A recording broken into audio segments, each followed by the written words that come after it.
Testing, testing, 1, 2, 3. Testing, testing, testing, testing.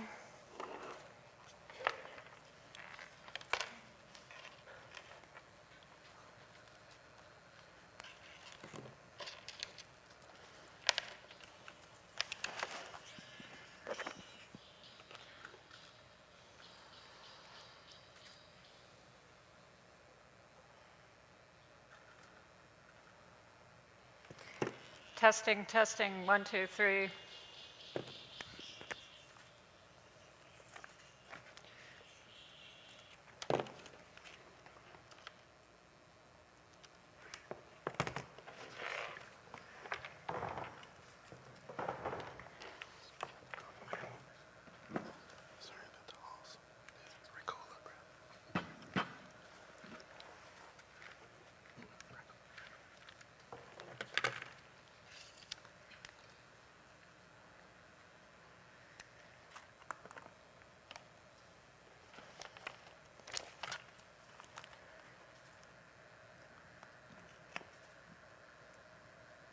Mohammed, Mohammed. Hello? Hello, hello. Hello.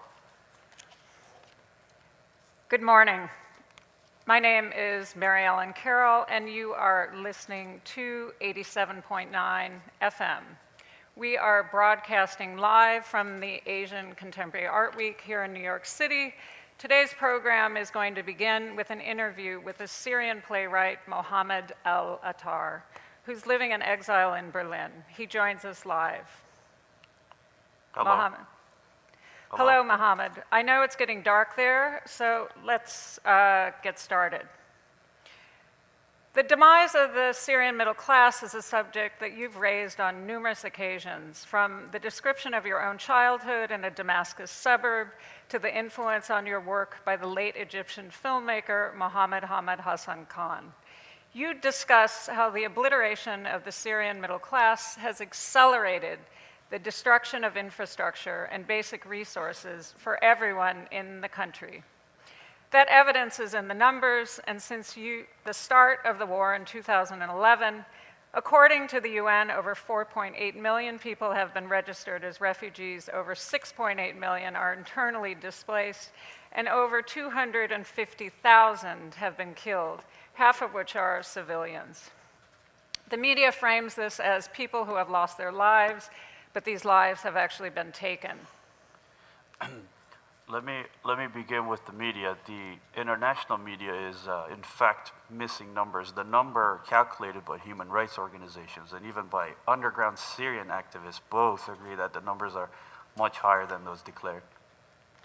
So those numbers get expressed as facts. In fact, in 2013, you did an interview with Chomsky in which you asked him if he now had advice for the situation in Syria. He said that he had no advice except to say, you have to face the actual facts and not to stay in a world of your own imagining. Something, and to say, I want this or I don't want that. You've been asked about what the Syrians want. Given the concessions that need to be made, what do you want within the realm of the real? To stop the war.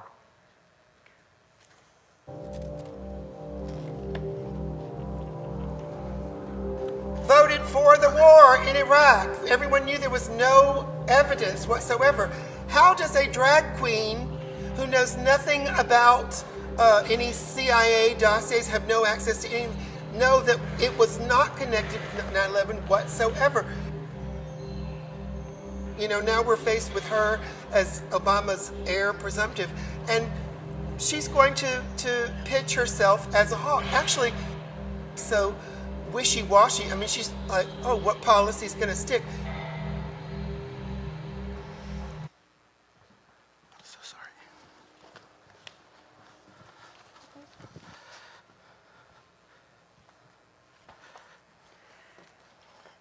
We are joined now in the studio with Kenan Good-Johnson and Saman Arbabi, our colleagues. The clip you just heard is an excerpt from the work, The Waning of Justice, by the artist Charles Atlas.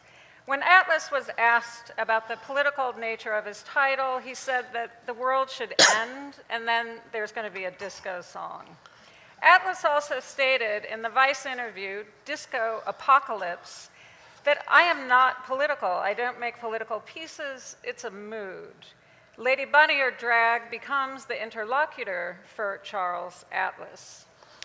Florian Malzacher, the curator and writer, in his discussion of the political and theater writes, if the political and theater can only exist in a context in which the world is believed to be changeable, there must be an audience that is willing to actively engage in the exploration of what that change should be.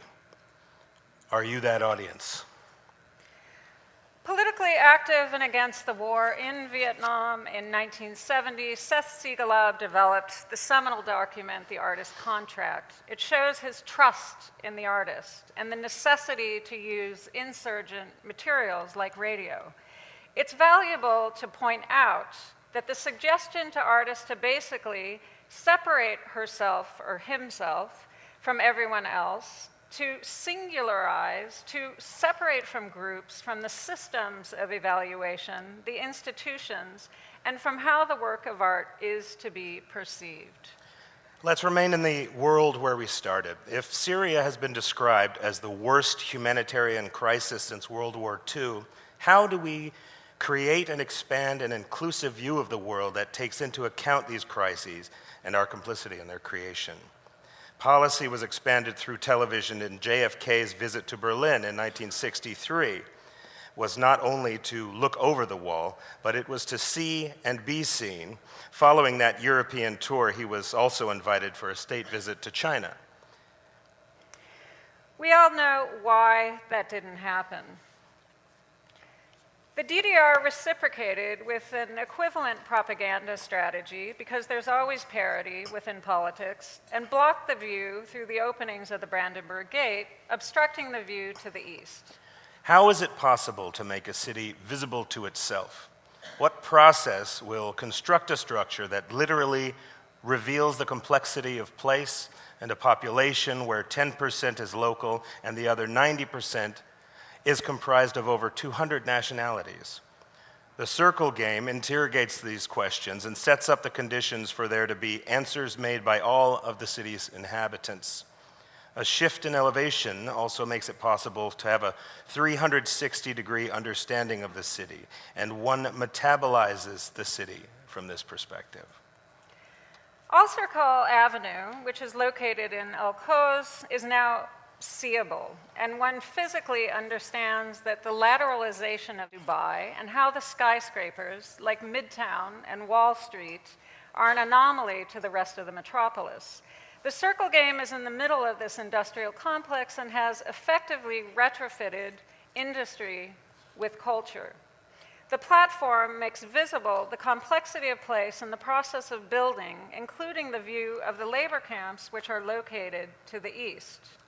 The permanent commissioned work is the two-channel letter LED signs that read, "When did you arrive, and when will you return?"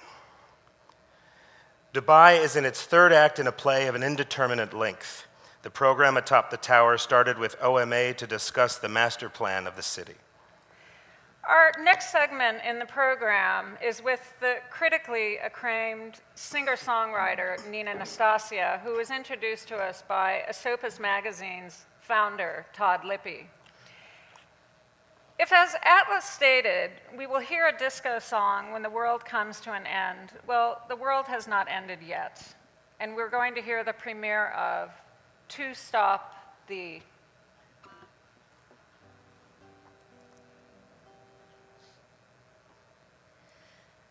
I have lost them, my neighbor, my sister, my son.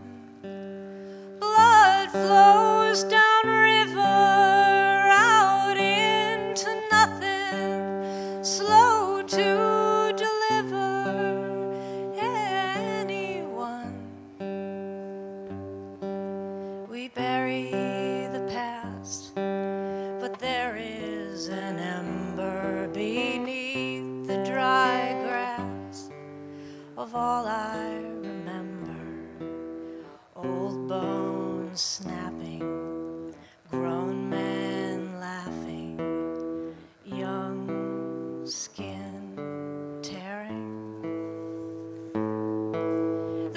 face that I show is a fearful and forbidden one that you need to know. The one you wear is painted on. What is under there? Is it fear?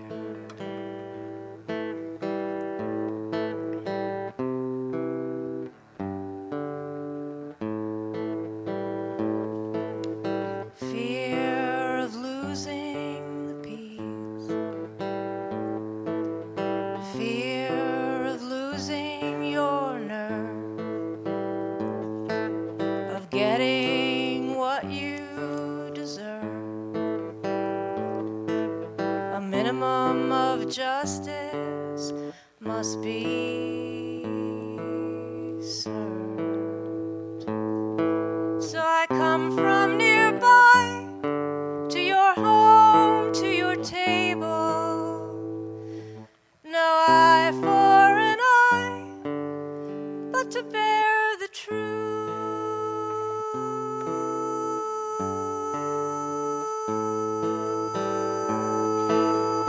I have lost them, my brother, my sister, my son.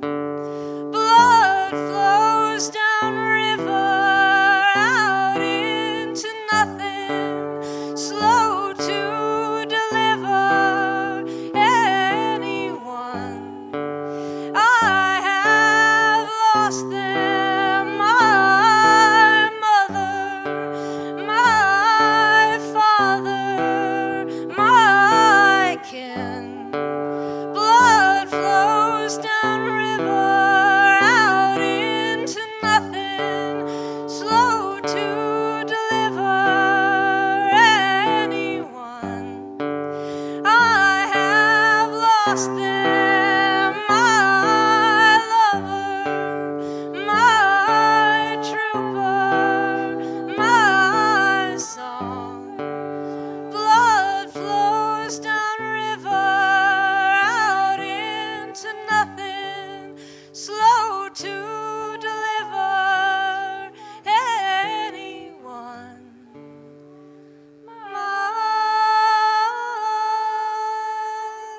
sister, mother, father,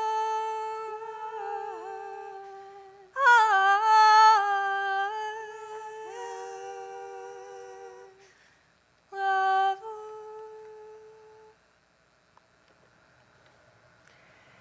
Thank you, Nina Nastasia. If you are now joining us, you are listening to 87.9 FM, and we are broadcasting live from Asian Contemporary Art Week in New York City.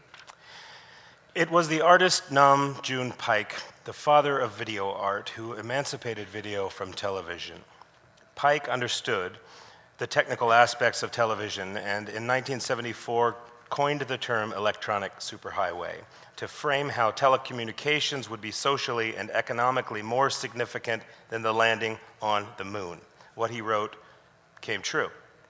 Paik knew that what was possible to do with the snow on a screen from an unused television channel, he turned it into a video work. The real estate of that spectrum is a public national resource and is in every nation in the world. Public Utility 2.0 is a 21st century work of land art, albeit it's the public space of the airwaves. It architects the wireless spectrum known as super Wi-Fi to produce two-way broadband wireless networks over those old, unused television channels. Licensing or selling off of that spectrum is like selling naming rights to the Grand Canyon or a national seashore. Wi-Fi, considered the garbage frequency, was used for your microwave oven, baby monitor, garage door opener, but when the FCC made it unlicensed in 1985, it became ubiquitous. Super Wi-Fi can be the same. In 1964, urban planner Robert Moses designed Interstate 10, the highway system across the lower part of the US that divided and destroyed the historical middle-class black neighborhoods in New Orleans through eminent domain. Conventional urban planning would prescribe taking that overpass down. So what a public utility demonstrates is that shifting from the street plan to the elevation of radio frequencies, locations can be connected through the airwaves. Under-resourced locations may be a rural and physically not reachable, or an urban and deemed socially or economically not viable, and hence redlining occurs. We see this in the Bronx and in NYCHA housing. Part of what was realized early on in this story is that it needed to be told and made visible, as frequency is a non-visible material. The first experimental license we received was from the FCC in 2008 for research prototypes that we developed to use this unused frequency. A model was made of the section of New Orleans that showed the coverage area for these devices, and we invited the public to create programs in the space. Twitter, which is better in some hands than others, is used to amplify the program, detailing the history of infrastructure. It starts with the interstate highway system and expands to the networks of the wireless present. You are listening to 87.9 FM, broadcasting live from the Asian Contemporary Art Week. So, Public Utility 2.0 developed from a need. It was a need to create a wireless network in order to broadcast the 180-degree revolution for Prototype 180, a work that was started and utilizes policy to make architecture perform, but as the work of art. Houston, actually, you should. So Houston actually selected itself as the site, as it's the only municipality in the United States without a formal land use policy, otherwise known as no zoning. Work began in earnest in 2000 with a detailed mapping of the city that resulted in the site at 6513 Sharpview. It's located in a policy blind spot, or what Mohammed Al-Attar has referred to in the opening interview as a middle-class post-war development. The 180-degree revolution actually took place 6 years ago on this very day. Programming included a mayoral forum in 2009 on land use with Houston's candidates at the Contemporary Arts Museum. The first question required a yes or no answer, nearly impossible for politicians to do. Would they support zoning? Every candidate said no.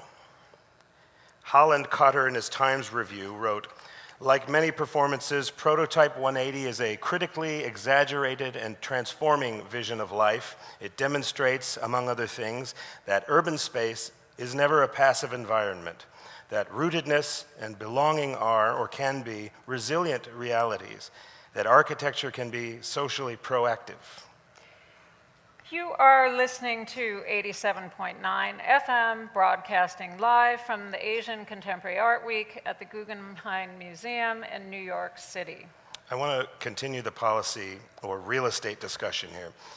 If one Googles the map for the One Belt, One Road trade route in northwest China, the Mocha Yinchuan appears in a satellite image that is not dissimilar to Houston in 1950. A 13th century woven silk fragment, brocade with hairs, in the collection of the Cleveland Art Museum evidences the trade that took place between Yinchuan and the West in this case being Eastern Iran. Weaving and looms, as we are well aware, are the conceptual precursor to the development of computer programming. So the image of the hair is actually made up of glyphs, encrypted raw data that when translated could read TPP and/or the OBOR. The red banners on the exterior of the museum represent the artifacts of policy that filled those voids of the Brandenburg Gate from 1963. How do you recycle those materials? The banners that block the view from the west to the east make it possible to look far away. The central image of the DDR flag is replaced with the encrypted hair from Yinchuan. Next time with Jackie. is the adjacent work to A Fake Hair Has 24 Gold Teeth, and spotlights the three-wheeled motorcycle as the last mile in the network of trade within the city. The slogan for Yinchuan is "Look Far Away." Chen, the owner of the three-wheeler, conducts his usual transport business, but then he stops in front of the prescribed index of architectural programs, schools, a police building, markets, a Muslim orphanage, halal butchers, etc. So in closing today's program, if the world does end and we're going to hear that disco song, then there's also going to be nothing. But we know that the trademark for nothing exists, and this is the imagined as potential for the work of art to begin again, when nothing will be concealed. You have been listening to 87.9 FM, broadcasting live from the Asian Contemporary Art Week in New York City.